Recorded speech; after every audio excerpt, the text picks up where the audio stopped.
Un patron surprend une serveuse de son restaurant en train de voler des parts de pizza et lui crie dessus.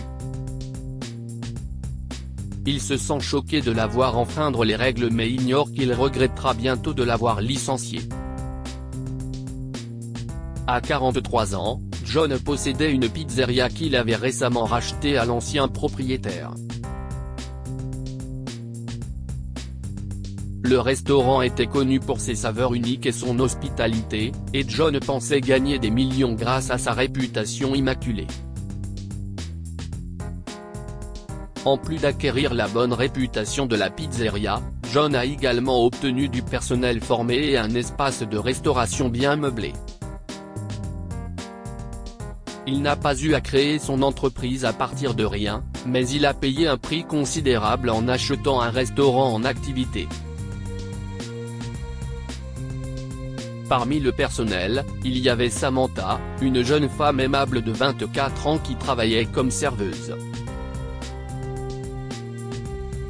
Elle travaillait dans la pizzeria depuis 1 an et savait tout ce qui se passait en coulisses pour que l'entreprise prospère. Cependant, John refusait toujours d'écouter lorsqu'elle partageait ses connaissances. Un jour, il était assis dans sa voiture en train de manger une pizza pendant que son personnel se préparait à fermer l'établissement pour la journée. Il regardait une vidéo sur son téléphone et savourait son repas lorsque 2 adolescents ont frappé à sa fenêtre. « Monsieur, nous avons faim », s'est écrié l'un d'eux. « Est-ce qu'on peut avoir des restes de pizza, s'il vous plaît ?» Se sentant en colère, John a hurlé sur les enfants, leur demandant de partir immédiatement. Pendant ce temps, Samantha a vu son nouveau patron crier sur les enfants, alors elle est sortie du restaurant et a raconté à John la tradition du restaurant.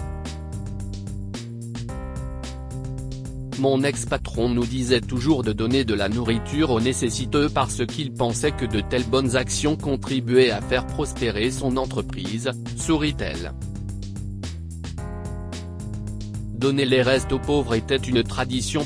Fini les traditions à la con, a dit John. Si est moi qui décide comment gérer cet endroit. Si est clair ?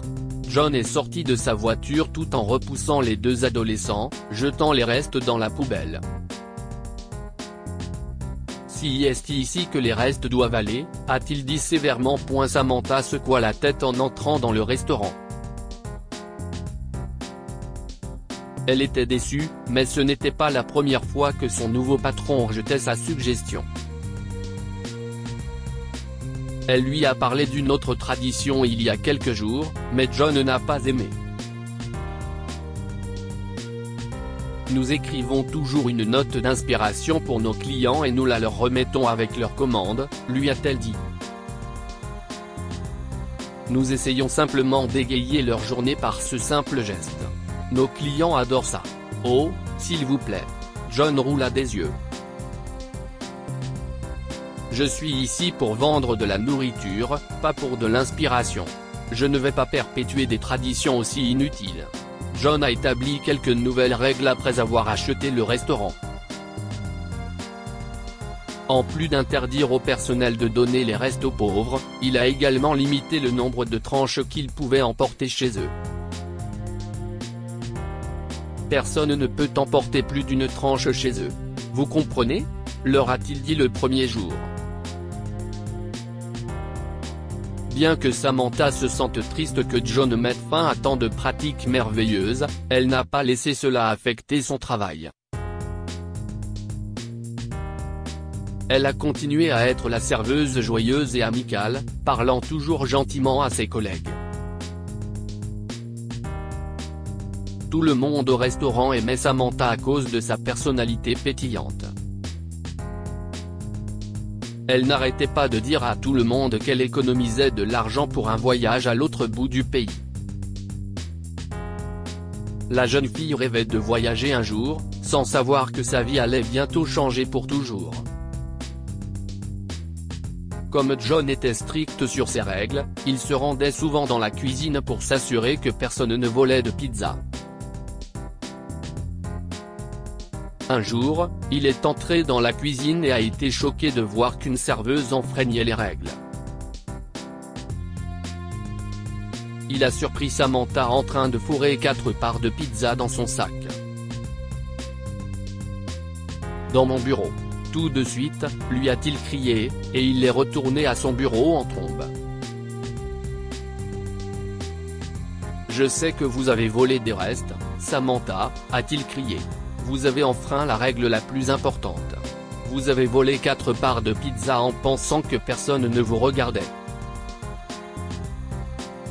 Mais je ne les ramenais pas à la maison pour moi. Je voulais les donner aux garçons qui ont faim, a-t-elle expliqué. Les restes iraient à la poubelle de toute façon. Quel est l'intérêt de ne pas nourrir les pauvres? Il n'y a pas de mal à cela.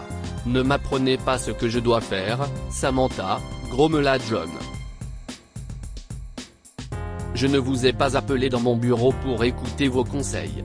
Je ne peux pas m'occuper de vos arguments inutiles. Pourquoi ne travaillez-vous pas plutôt pour une organisation de défense des droits de l'homme? Je vous renvoie de toute façon. Quoi? Samantha sursauta. Elle voyait ses rêves se briser devant ses yeux. Je sais à quel point vous avez besoin de ce travail, et si est exactement pour ça que je vous renvoie, a dit John. Samantha a supplié son patron de ne pas la licencier, mais John ne l'a pas écouté.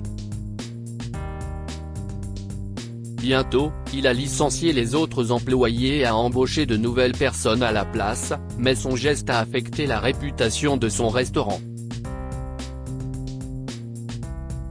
Il ne se doutait pas que l'équipe qu'il avait licenciée était son plus grand atout. Une fois son personnel parti, l'atmosphère de sa pizzeria est devenue déprimante. Les clients habituels sentaient que quelque chose n'allait pas, mais ne se plaignaient jamais car la qualité de la nourriture était toujours bonne. Parfois, John regrettait d'avoir renvoyé ses anciens employés parce qu'il n'avait jamais eu à les former. D'un autre côté, les nouveaux avaient besoin de beaucoup de formation, mais ils ne pouvaient pas se plaindre. Après tout, il voulait que Samantha et ses collègues partent. John a lutté pour développer son entreprise, mais son ego ne lui a jamais permis de s'excuser auprès de ses anciens employés et de les réembaucher. Il a fait de son mieux pour que les choses fonctionnent, malgré cela les gens ont commencé à ne plus fréquenter son restaurant. Quelques mois plus tard, il rentrait en voiture de sa pizzeria lorsqu'il a vu une longue file d'attente devant un nouveau food truck qui vendait des pizzas. Il était sûr de ne pas avoir déjà vu ce nouvel établissement, alors il a garé sa voiture et s'est dirigé vers celui-ci pour voir ce qui se passait. En s'approchant du food truck, il vit Samantha et 2 adolescents à l'intérieur. John voulait sauter la file d'attente pour parler à son ancien employé, mais les personnes qui faisaient la queue ne lui ont pas permis de la rencontrer. « Et ne brisez pas la file d'attente », a crié une femme âgée à John, ce qui l'a rendu suffisamment honteux pour qu'il veuille s'asseoir dans sa voiture et s'en aller.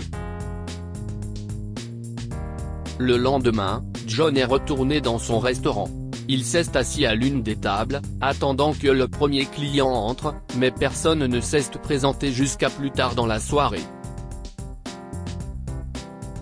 Un couple est entré dans le restaurant et a regardé toutes les tables vides de la pizzeria. L'un des serveurs s'est rapidement dirigé vers eux pour leur souhaiter la bienvenue, mais ils se sont retournés et ont commencé à marcher vers la porte. « Allons au food truck au coin de la rue », a dit la fille à son petit ami. « Je n'aime pas cet endroit. On dirait que personne ne vient ici, mais ce food truck a toujours une longue file d'attente devant lui. » Les espoirs de John se sont soudain transformés en tristesse lorsqu'il a regardé le couple quitter son restaurant. Autant il voulait les empêcher de partir, autant il ne pouvait rien faire pour qu'ils restent. Il a soudain compris que la femme qu'il avait renvoyée de son restaurant était devenue une concurrente. Le food truck de Samantha faisait parler de lui, et il ne pouvait rien faire pour empêcher ses clients potentiels de s'y rendre. Plus tard dans la nuit, John est rentré chez lui mais n'a pas réussi à chasser Samantha de son esprit. Il regrettait de l'avoir licenciée et pensait qu'il aurait dû suivre ses conseils pour perpétuer les traditions du restaurant. Je devrais lui parler demain. Je devrais m'excuser de l'avoir renvoyée, pensa John. Après tout, cette jeune fille n'avait pas tort. Le lendemain matin, John a quitté sa maison et s'est rendu au food truck de Samantha au lieu de sa pizzeria. Comme il faisait jour, la file d'attente devant la camionnette était plus courte que d'habitude. John s'est placé dans la file et a attendu son tour pour pouvoir parler à Samantha. « Oh, John !» s'exclama-t-elle en voyant son ancien patron debout avec ses clients. « Comment allez-vous ? On peut parler ? » John a demandé d'un geste si elle pouvait lui consacrer quelques minutes. « Bien sûr, » dit-elle en sortant de la camionnette. « Je suis juste venu ici pour m'excuser, Samantha, » dit John en baissant le regard. « Depuis que vous êtes parti, les gens ne fréquentent plus mon restaurant. On dirait que c'est à cause de vous que les gens visitaient la pizzeria. » « Oh, ce n'est pas vrai. » Samantha s'esclaffa. « Eh bien, on dirait que c'est la vérité, » a répondu John. « Quand avez-vous commencé votre entreprise ? J'aime beaucoup l'idée. Eh bien, j'ai décidé de ne plus travailler pour personne après que vous m'avez renvoyé, » a expliqué Samantha. « Comme j'avais appris à faire des pizzas, j'ai pensé que monter un food truck fonctionnerait. » Et les finances ? John était curieux. « Je suis sûr que vous n'avez pas pu économiser autant d'argent pour acheter une camionnette et toutes ses fournitures. » « J'ai contracté un prêt avec l'aide de mon oncle, » a répondu Samantha. « C'est vraiment un amour. Il m'a beaucoup aidé tout au long du processus. Et je savais que ces garçons ne me diraient jamais non. Je les ai donc engagés pour travailler avec moi. C'est une expérience agréable jusqu'à présent. » John haussa les sourcils et sourit tout en regardant par-dessus son épaule les deux adolescents qui servaient des pizzas à tout le monde. « Alors, quel est votre secret ? » a-t-il souri. « Quel est le secret de votre petite entreprise florissante ? Je fais simplement ce que je fais le mieux, traiter les gens comme je veux être traité, » a-t-elle dit en souriant et en lui tendant une pizza gratuite et un mot qui l'accompagnait. « Traiter et aimer les autres comme vous-même, » disait la note. John a soudain ressenti une vague de regret dans son corps. Il a senti ses joues chauffer et devenir rouges. Il a pris une bouchée de la pizza, mais elle ne voulait pas descendre dans sa gorge. « Qu'est-ce que j'ai fait ? » se dit-il. Après être rentré chez lui ce jour-là, John n'a cessé de penser à la camionnette de Samantha et à la nouvelle confiance en elle qui faisait briller ses yeux. Il a été impressionné par son éthique de travail et a décidé de la rencontrer à nouveau. Le lendemain, il s'est rendu en voiture chez Samantha et lui a demandé s'il pouvait la déposer sur son lieu de travail. « Je voulais vous parler, Samantha, » a-t-il dit. Une fois Samantha assise dans sa voiture, il lui a fait part de ses réflexions. « Samantha, je veux vous réembaucher, vous et vos collègues. J'ai fait une erreur et je veux la rectifier, » a-t-il dit tout en conduisant. « Eh bien, Samantha ne savait pas quoi dire. Je vous engagerai comme gérante et je vous paierai beaucoup mieux que ce que vous gagnez actuellement, a-t-il dit tout excité. J'engagerai aussi ces garçons. Mais pourquoi feriez-vous cela ? Samantha était confuse. Je veux retrouver mon ancienne pizzeria qui marche, et je crois que vous et vos collègues pouvez m'aider à atteindre mon objectif, a-t-il répondu. Mais il y a aussi quelque chose d'autre. Qu'est ce que CST ? A demandé Samantha avec curiosité.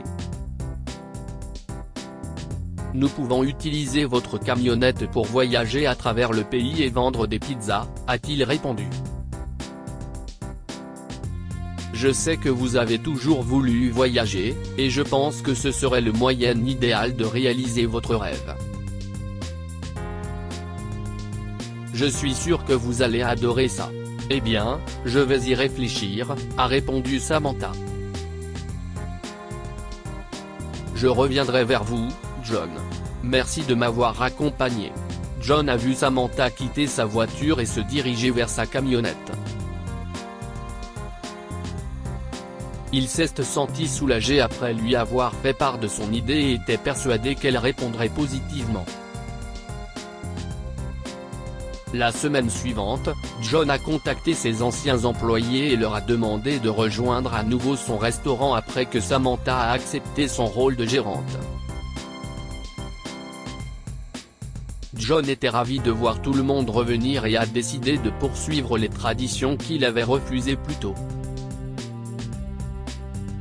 Il donnait régulièrement de la nourriture gratuite aux pauvres, ce qui lui fit éprouver une satisfaction nouvelle qu'il n'avait jamais ressentie auparavant.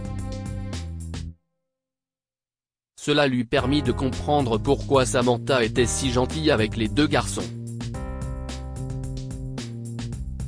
Quelques mois plus tard, la pizzeria de John est devenue l'un des meilleurs restaurants de la ville. Outre les habitants, des personnes des villes voisines s'y rendaient également et adoraient les pizzas.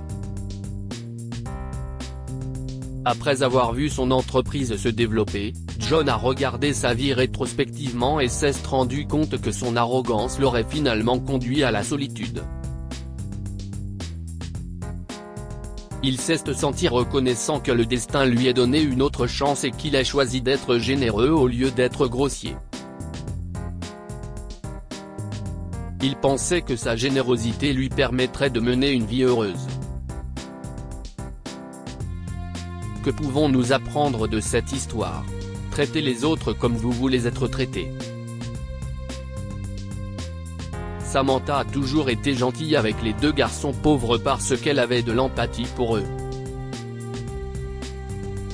Très vite, John a compris qu'il devait être gentil parce que son arrogance ne le menait nulle part.